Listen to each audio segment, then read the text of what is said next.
Hey everybody, it's Mike from Catalyst, and you'll notice today I'm joined by Wendy.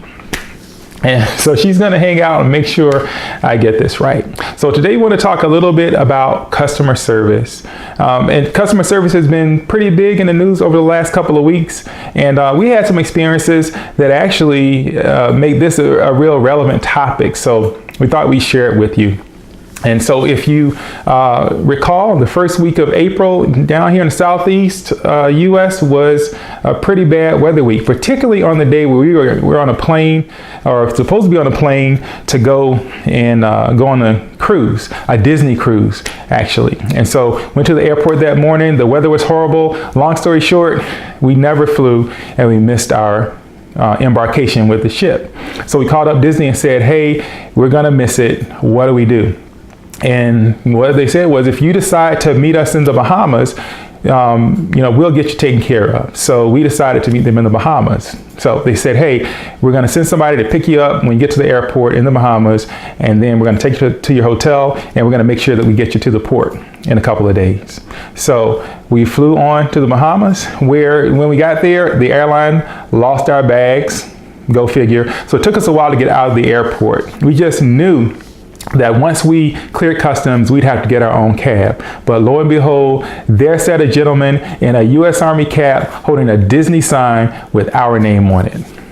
We thought that was pretty awesome. So we get in his van, go to the hotel, spend the day there. The next morning at 6 o'clock, as promised, that same gentleman was sitting at the hotel waiting for us, and he'd already gotten our bags into his van to take us to the port. So he whisked us away to the port. We get to the port, and after we clear customs there is a Disney employee waiting for us with a golf cart, pick up our bags, pick us up to take us to the ship that was, at the dock, but it's still a good little walk away. So we get to the ship, and when we get to the gangway, the entrance to the ship, there stood about 4 crew members, one of the officers, customer service person, a couple of other people, and they didn't just say, hey, welcome. They said, it's the Perrys. We're so glad to see you. They knew who we were, and they said, hey, come on board. They grabbed our bags and said, we're going to take care of you. We're going to make this right.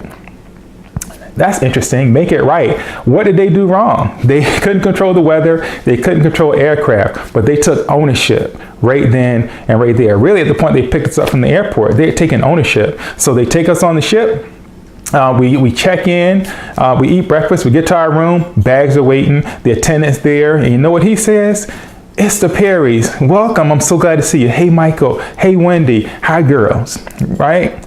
We go to dinner that night. The waiter, Michael, Wendy, he knew the girls by name. He gave them hugs.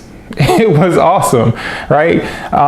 And the crew sent us fruit basket, cheese and crackers, more fruit, cupcakes. Every day they sent something to say, hey, you know what? We know you had a hard time, but you're here now. We're going to take care of you.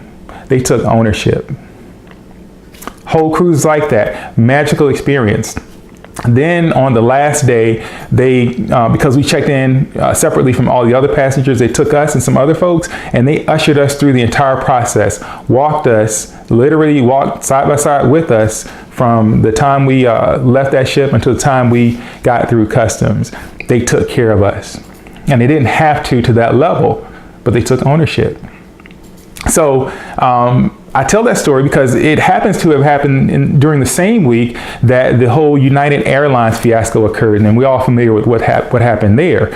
And in that scenario, the airline personnel made it about that particular seat. We need your seat. And so the battle became about a seat, one seat. In the grand scheme of things, they forgot what the whole point is, right? The point is to serve the customer. How on earth is winning that seat serving the customer? How on earth does that serve the greater cause, which is actually to get all the other customers to choose you? Why would you choose that particular airline if you've been treated that way? Now, we will be Disney cruise customers, Disney customers in general, for life because they earned that. I think that's what it's all about. They earned, we're gonna choose them, right? I don't know if a lot of customers, and actually a lot of customers are actually not choosing United right now because of what they've seen, right? So here's the point.